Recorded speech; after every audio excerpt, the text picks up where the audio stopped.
Shalom, selamat pagi dan salam sejahtera bagi kita semua. Apa kabar Bapak dan Saudara dan para pendengar renungan harian hari ini? Saya harap kita semua dalam keadaan sehat dan selalu bersukacita di dalam Tuhan. Nah, Bapak dan Saudara yang terkasih, kembali kita bersama-sama bertemu dalam renungan harian pada hari ini, Jumat tanggal 22 Juli tahun 2022. Adapun nas yang sebagai dasar perenungan firman Tuhan untuk kita pada hari ini sesuai dengan Almanak Nas GKE diambil dari kitab Kisah Para Rasul pasal 2 ayat 22 sampai ayatnya yang ke-36. Namun sebelum kita akan bersama-sama membaca dan merenungkan akan kebenaran firman Tuhan ini, saya ajak Bapak dan Saudara, mari kita bersatu dalam doa. Kita memohon tuntunan daripada Roh Kudus Tuhan. Kita berdoa. Allah Bapa yang bertata di dalam kerajaan surga, kami mengucap syukur serta terima kasih atas kebaikan Tuhan dalam setiap kehidupan kami. Terima kasih bahwa di hari-hari kehidupan kami, Tuhan boleh senantiasa memberikan berkat bagi kehidupan kami, baik berkat untuk kebutuhan ekonomi kami maupun berkat dalam setiap tubuh dan jiwa kami dalam bentuk kesehatan, kekuatan, sehingga dengan segala berkat itu Tuhan kami boleh selalu menikmati dan menjalani kehidupan kami.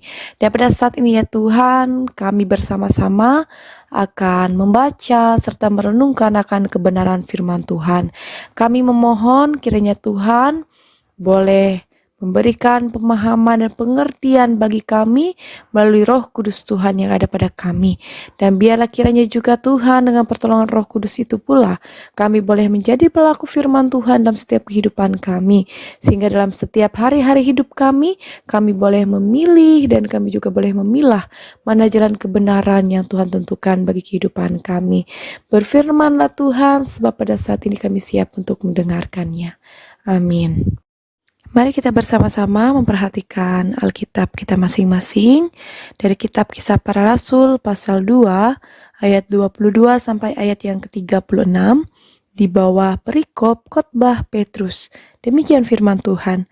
Hai orang-orang Israel, dengarlah perkataan ini. Yang aku maksudkan ialah Yesus dari Nazaret, seorang yang telah ditentukan Allah dan yang dinyatakan kepadamu dengan kekuatan-kekuatan dan mujizat-mujizat dan tanda-tanda yang dilakukan oleh Allah dengan perantaraan Dia di tengah-tengah kamu. Seperti yang kamu tahu, Dia yang diserahkan Allah menurut maksud dan rencananya telah kamu salibkan dan kamu bunuh oleh tangan bangsa-bangsa durhaka. Tetapi Allah membangkitkan Dia dengan melepaskan Dia dari sengsara maut, karena tidak mungkin Ia tetap berada dalam kuasa maut itu.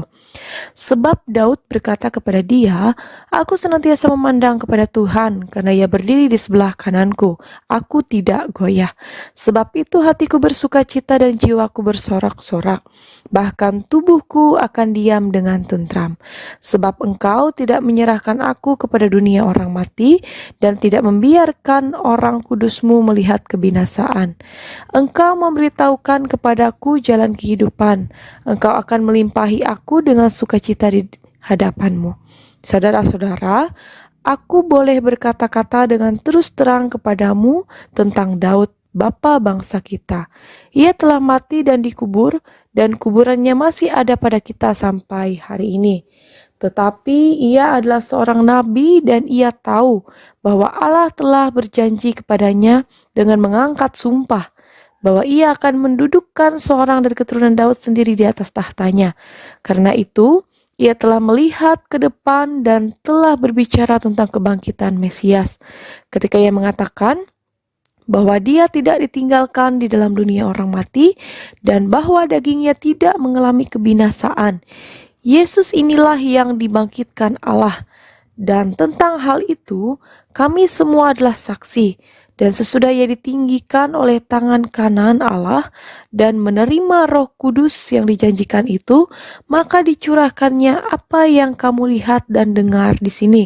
Sebab bukan Daud yang naik ke sorga, malahan Daud sendiri berkata, Tuhan telah berfirman kepada tuanku, duduklah di sebelah kananku sampai kubuat musuh-musuhmu menjadi tumpuan kakimu. Jadi seluruh kaum Israel harus tahu dengan pasti bahwa Allah telah membuat Yesus yang kamu salibkan itu menjadi Tuhan dan Kristus. Amin untuk pembacaan firman Tuhan. Nah, Ibu Bapak dan Saudara yang terkasih, setelah peristiwa di hari Pentakosta, pada saat itu Petrus berdiri dengan ke-11 rasul yang lainnya. Nah, Petrus menyampaikan khotbah, yang khotbah itu berisikan tentang bahwa Yesus itu adalah orang Nazaret dan dia adalah Tuhan dan juga Kristus.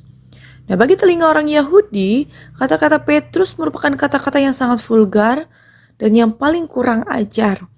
Karena si Petrus dengan berani menyampaikan bahwa Yesus disamakan dengan Tuhan, bahwa Yesus itu adalah Tuhan dan juga Yesus adalah Kristus yang dijanjikan oleh Allah. Nah, hal tersebut membuat orang-orang Yahudi itu sangat keberatan. Memang orang-orang Yahudi ini mereka banyak melihat mujizat-mujizat yang sudah dilakukan oleh Yesus itu sendiri. Tapi yang menjadi pertanyaan bagi mereka, apakah mungkin Sang Kristus atau Mesias ini muncul dari kampung kecil seperti Nazaret? Namun, mereka juga melihat apa yang terjadi kepada para murid yang percaya kepada Yesus. Dan mereka juga mendengar apa yang diberitakan oleh mereka. Nah, inilah yang ingin diberitakan oleh Petrus, yaitu bahwa Yesus yang telah disalibkan oleh orang-orang Yahudi, dan ini juga yang menggenapi janji Allah tentang seorang Mesias yang akan lahir dari keturunan Daud. Tuhan Yesus sendiri sudah disalibkan, kemudian dia bangkit, dan para murid adalah saksi kebangkitan Tuhan Yesus itu. Nah, Allah meninggikan Yesus karena itu juga Roh Kudus itu dicurahkan bagi para murid, sehingga mereka ini mampu berkata-kata dalam berbagai bahasa. Dan dengan Roh Kudus itu pula, murid-murid ini mampu untuk melakukan setiap pekerjaan yang sudah diberikan kepada mereka. Nah, Bapak dan Saudara, pemberitaan Petrus ini menempatkan Yesus Kristus sebagai alasan utama dan yang terutama mengapa Roh Kudus itu dicurahkan bagi mereka. Nah, karya Roh Kudus itu sendiri yaitu diwujudkan dalam pemberitaan yang dilakukan oleh para murid. Semua berujung pada kemuliaan Yesus yang telah ditinggikan oleh Allah. Semua yang dilakukan para murid pada saat itu, semuanya berujung kepada meninggikan Tuhan Yesus. Nah, karena itu, tugas orang Kristen sebagai murid Tuhan Yesus dan penerima Roh Kudus di dalam dirinya, yaitu bersaksi dan memuliakan nama Yesus melalui kesaksiannya. Nah, Bapak dan Saudara, mari kita resapi nas ini karena Tuhan Yesus sudah memberikan contoh bagaimana bersaksi tentang Yesus Kristus itu sendiri.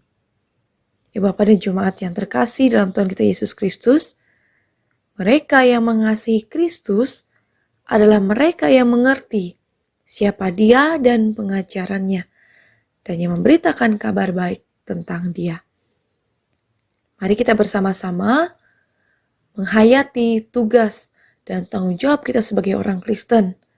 Bukan bagaimana kita harus rajin beribadah, bagaimana kita taat kepada Tuhan, tapi bagaimana kita bisa menjadi saksi Tuhan itu dalam setiap kehidupan kita. Dan kita dapat melakukan setiap tugas dan tanggung jawab kita dengan pertolongan Roh Kudus yang sudah dicurahkan bagi kita semua.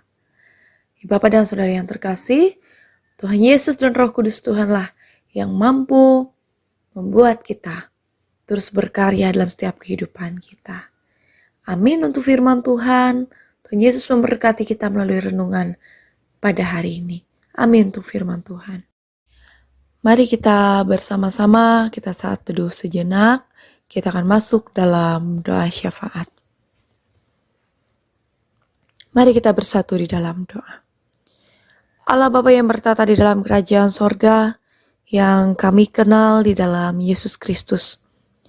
Terima kasih untuk firman-Mu yang boleh diperdengarkan bagi kami pada hari ini.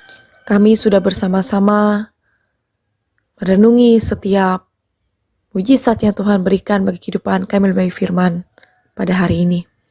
Kami memohon Tuhan sebagaimana Engkau boleh memberkati dan menyertai para murid pada saat itu untuk boleh bersaksi dan memberitakan tentang kabar baik. Begitu pula kami dalam setiap kehidupan kami ya Tuhan, kami memohon tuntunan daripada Roh Kudus Tuhan itu untuk boleh membimbing, menyertai, dan memampukan kami untuk boleh terus bersaksi dalam setiap kehidupan kami, untuk boleh menyampaikan tentang kabar baik yang Tuhan berikan bagi setiap kehidupan kami orang Kristen. Dan biarkanlah Tuhan, kami boleh menjadi saksi Tuhan dalam setiap kehidupan kami. Dan pada saat ini juga Tuhan, bersama-sama kami ingin berdoa bagi jemaat GKI Tumbang Baloi. Tuhan boleh memberkati setiap mereka yang boleh ada di sana. Tuhan boleh memberkati setiap kehidupan jemaat Tuhan yang ada di Tumbang Baloi. Tuhan berkati setiap keseharian hidup jemaat, usaha dan pekerjaan. Tuhan berkati keberadaan hidup, rumah tangga, keluarga jemaat. Tuhan berkati anak-anak mereka. Tuhan berkati setiap orang-orang yang ada bersama dengan mereka dan juga seluruh keluarga besar mereka. Biarlah karya kasih karunia Tuhan boleh memberkati dan menyertai kehidupan mereka. Biarlah kebaikan demi kebaikan daripada Tuhan boleh mereka terima dalam kehidupan mereka. Damai sejahtera Tuhan boleh melingkupi kehidupan rumah tangga keluarga mereka dan juga anak-anak mereka yang mereka kasihi. Demikian juga ya Tuhan, untuk pendeta yang boleh melayani, untuk para penatua dan diakon yang boleh ambil bagian dalam pelayanan di sana. Tuhan boleh memampukan mereka, Tuhan boleh memberkati mereka dan menyertai mereka, agar mereka boleh mampu bertanggung jawab atas setiap tugas yang diembankan oleh mereka. Dan semuanya dapat dilakukan dengan pertolongan dan penyertaan Tuhan yang begitu nyata bagi kehidupan mereka.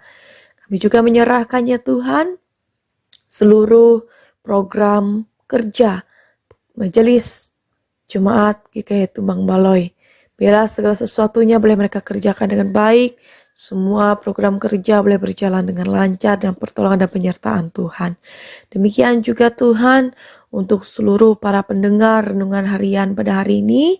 Tuhan boleh memberkati mereka ketika mereka akan menjalani setiap aktivitas dan kegiatan mereka pada hari ini. Tuhan juga boleh memberkati setiap impian, harapan mereka dan apapun yang mereka rencanakan dalam kehidupan mereka. Tuhan juga boleh memberkati segenap keluarga, orang-orang yang mereka kasihi, pasangan hidup mereka, bahkan setiap orang-orang yang boleh ada dalam kehidupan mereka. Bila kiranya kasih karunia Tuhan boleh memberkati dan menyertai mereka, sehingga segala sesuatunya boleh berjalan dengan lancar.